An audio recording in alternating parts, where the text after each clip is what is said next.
The history of Reiki. The history of Reiki. It is. I've had such a journey with it. It's very interesting. So, on the site, there's a ton of different readings and links that you're going to read about and understand and see, oh, this is what one person said, this is what another person said. But really, what I want to do is share my perspective with the history. Because, to be honest with you, I never really considered myself a historian or someone who really liked history, especially as a yoga teacher as well. I'm like, we live in the present. We don't need to look back at the past. But with Reiki and anything, knowing the history is really beautiful because we want to know where it came from, who it was, to see what it has evolved to. And also there's a tradition to it, and it's not old. Reiki happened in the 20s. This is less than 100 years old. So I thought, and I think that it's pretty cool to kind of be in the beginning of this historical perspective here, especially when we talk about acupuncture or yoga, things that are thousands, tarot reading, 8,000 years old. We've got something that happened pretty much in a century that you were born in. Which is just pretty gnarly to think about. And so when I did when I took my first Reiki training, she didn't talk about the history at all. I mean, it was like 2 minutes. She just pretty much gave the guy's name, Dr. Usai, Dr. Usui, however we pronounce it. I've heard various names. And that was pretty much it. And I didn't really question it because you do what your teacher says. So, okay, that was that. And then as I began to get deeper into Reiki and myself, I started wondering, well, I want to know more. Where does this come from? Okay, it comes from Japan. It happened in our century or in the 1900s. What more can I learn here? And I took a couple other trainings, and I still take trainings, to be honest with you. I haven't recently within the past year, but I generally do when it's in front of my face. There's the opportunity for it, just to kind of see how energy is taught by other people, because energy, as I've mentioned, is not something that's easily defined. So each person's definition is what makes sense to them. So to hear other people define or present is really powerful. And so all the other trainings that I've taken, only the history has been talked about like this much. In my training, I want to honor the history, so I made a whole section on the history and collected readings and research that other people have done. And I actually went on a little Reiki field trip, I guess you can say. Last year, it was my birthday, and I'm thinking, okay, I want to do something epic for my birthday. I'm going to buy a plane ticket and go someplace super cool in the world. Where is someplace that I always have wanted to go and I've never been? And I'm sitting there and I'm thinking, and then also like a little bit of fear overwhelms me because I can go anywhere that I want to. And I actually decided to go to Hawaii. And I do this thought without any Reiki in my mind, and that just proves that the Reiki is always there. All right, I'm going to go to Hawaii. And I don't do any research on the islands. If you're a friend of mine or you've met me in person, you know that's pretty much my personality. I kind of just do. I don't really research and look into it. I do what feels right. And that is what Reiki also is too, so it's just allowing me to go with the flow. So a lot of people would study the islands, make an executive decision. Me, I was like, ooh, Kauai. I've heard that place is beautiful. 7 days, I'll be there. And then the big island, I know that there's a volcano. Click, I'll be there. I want to go there. And so I bought my plane tickets for those 2 islands, and that was that.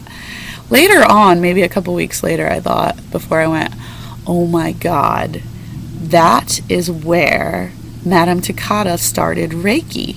How did this happen? Like divine intervention came in. I could have chose anywhere in the world, and I chose this specific place and these specific islands, and there's such a strong Reiki tie there. And my urgency and my yearning to always know the history, I know that this was divine intervention that I chose to go to this place by myself. And so Kauai is actually the place, and when you look back over at the lineage, Madame Takata was the 3rd person to really be deemed the Reiki master, to pass on the message. And she is responsible for bringing Reiki to the United States. She really is, if you look back at the history. And what I've learned in reading the story of the histories, and what I first heard when I did hear the story, then I started reading one website, and they told me, or the 2 minutes that it was talked about in this training, or 2 minutes that was talked about in this training, I always heard that Dr. Usai was a Christian. He actually went to college in the United States. He had many jobs. At one point, he was a business owner. At another point, he was a minister. At another point, he was very Americanized. The story was very, very Americanized. And even when we read the story about how he got the symbols and his visualization, and he walked down, and then he fell and he hurt his knee, and he put his hands over his knee, and then it went away because he used Reiki. And then he went and he ordered food at a restaurant, and the waitress had some sort of ailment, cut her finger. He gave him Reiki and it healed. That's very Jesus Christ like if you really think about it. And so I didn't make the connection, but if you think of the time period of when this was happening, and then the story that's shared, the United States hated Japan. Look back at the history. We were in a very bad place with Japan. So what this woman did, Madame Takata did, is she Americanized this man so that it could exist in the United States, which is really, really profound. You'll read the details of the stories, or have read the details of the stories in the readings that I posted, but ultimately, all of the stories that I've posted for you and all of the stories that I've heard this far have been overwhelmingly confusing and contradictory. And it really, and I went to Hawaii now with this knowledge. All right, Madame Takata started the first Reiki center in the United States in Kauai, which is a super tiny island. And then she brought it over to the Big Island when it started to get popular. And so, beautifully enough, I go to the Kauai first. And I go there, and also I'm working on my root chakra, but it was my birthday, and beautifully enough, I forgot to get my driver's license renewed. So when I go to pick up my rental car at Kauai, they're like, you can't drive. And I'm like, why? And they're like, your license is expired.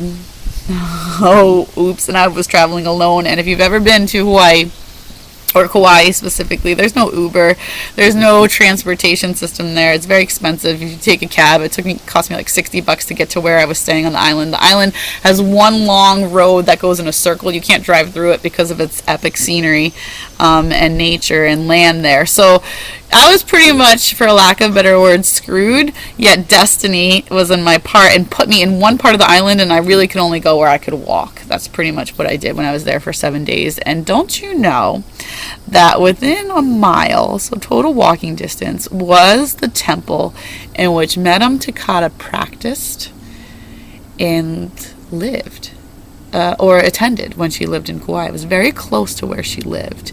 And so I went on this epic scavenger hunt, because Kauai too, just a note for the single people, is a honeymoon island. So if you go there by yourself and you're looking for adventure, you're not going to find it. You're going to find lovers drinking wine like this. And so I really was even more inspired to go and really find the history here, and that's actually what this trip became. So I walked around and I found different people that practiced Reiki there, but none of them, they were like people like me. They had like little knowledge on the history, or like I was teaching them more, to be honest with you. And then one day I go to this temple, I walk all the way there. It was like super early. We had the meditation started at 7, so I start walking at 6. And I get there, and true to beautiful Hawaii ways, as soon as I get there, the woman goes, we're canceling the meditation this morning. I have something to do. I'm like, what? Okay, so I guess maybe she saw or felt my energy, my space. And this is also something that I do, which is kind of a lie. But whenever I go somewhere where people don't know who I am, in terms of the holistic field, I never say I'm a Reiki master, or I do all these things. I never say I'm a yoga teacher. I like to just be complete beginner and just see what they give, because when you tell people this, they kind of shift. And so I didn't mention that I was a Reiki master. I said to her, can I ask you a question really quick? And she was, sure, actually come into my office. And so she was like the monk in charge of the temple who was going to lead the meditation. And I said, have you ever heard of anyone named Madame Takata? And she said, no, I actually just moved here. And I was like, oh, no, she died in the 80s, but she was a Reiki master who is pretty much responsible of bringing Reiki to the United States, and it started actually here in Kauai. So I was trying to see if any of her students were alive or around, or any kind of leads, any people I could talk to. And she goes, oh, I'm a Reiki master. And so I, in my head, really wanted to go and find these people who actually knew this woman, and I thought that was cool. And she pretty much starts talking to me about Reiki. Again, I don't tell her that I'm a Reiki master, and starts defining it in all these ways. And then she said something that was so profound that she doesn't know, still to this day, but her teachings are being affected by my other students. She said, Shauna, this conversation that we're having right now is Reiki. Reiki is your words. Reiki is how we energetically heal each other, and a way that we do that is through our words. And when she said that, I was like, yeah, time to pack the suitcase. I don't need to do any more research. Like, I'm done. I don't need to walk around and find anyone else, because this is what the universe was trying to tell me. It actually doesn't matter. It really doesn't matter about the history. All that matters energetically is what you feel and know, and how you use the medicine, and if you trust that everyone that's put on your path, in your life, in your journey, in your searches, is exactly who you need, and the conversations that you hear are what you're destined to hear, then we don't need to yearn or dig up or spend time trying to find answers there, because the answers are put right in front of in our face. And so that woman gave me a beautiful Reiki attunement just by through a conversation. Later I went to the Big Island, and again, I didn't have a car, and there was a place that I wanted to go.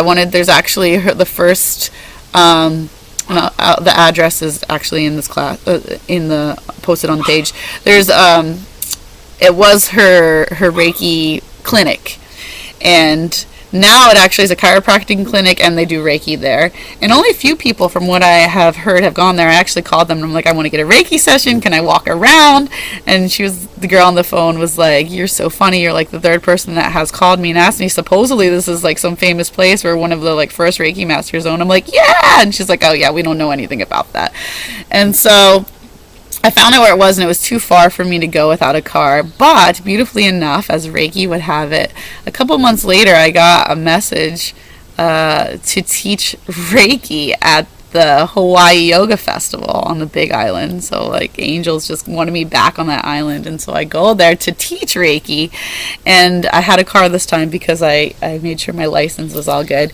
And I go, and the first thing before I go to the festival, I want to go to the space, and I sit there, and it's a Sunday, so everything's closed, which is to my benefit. I sit there. I actually sat on the steps and tried to feel the energy and attuned myself, gave myself the symbols again. And when we get to that word attunement, we'll get to that again if that's confusing you. And she or I just felt this like overall sense of peace. It was really powerful. And then I go to the festival, and I start, I teach a 2-day Reiki class there, and I met the most amazing people as Reiki brings together. And it's funny, as I was telling all the stories, and I was talking to the locals later, and it was a running joke that I was like the Reiki chick who was bringing all the knowledge to Hawaii. No one had any clue, like, that Madame Takata had lived there, or that it was brought there, or even that's where it started in the United States. And so it's so funny, because my intention was to go to somewhere in the world just as a vacation. Then it turns to be this exact place that becomes like this history trip. And then at the end of it all, it becomes just like you already know everything you need to know. And I was actually a messenger and started teaching more about the history and bringing awareness there, even though my quest was to find people to teach it from me in that way. And so ultimately, read these history assignments, see the story of the history, but then know that the story actually starts now. It lies into your heart. You're building the history. How do you pass on the Reiki? How do you use it? How do we keep this history alive? Through allowing it to be your medicine. And honoring it. And also know that Reiki has been around forever. It's energy. Energy has been around forever. It's what everything is. This is just one man's name for something that he saw, but people have been doing this for thousands, millions of years. Animals, plants, all of it has. It's just one man actually organized it so we can try to define something that was undefinable. So when I say that Reiki's not super old, it's this school that is not old, but obviously healing and energy and balance is how the world and universe works, and that is as old as our souls are, as old as we are, as old as everything is. So something to think about.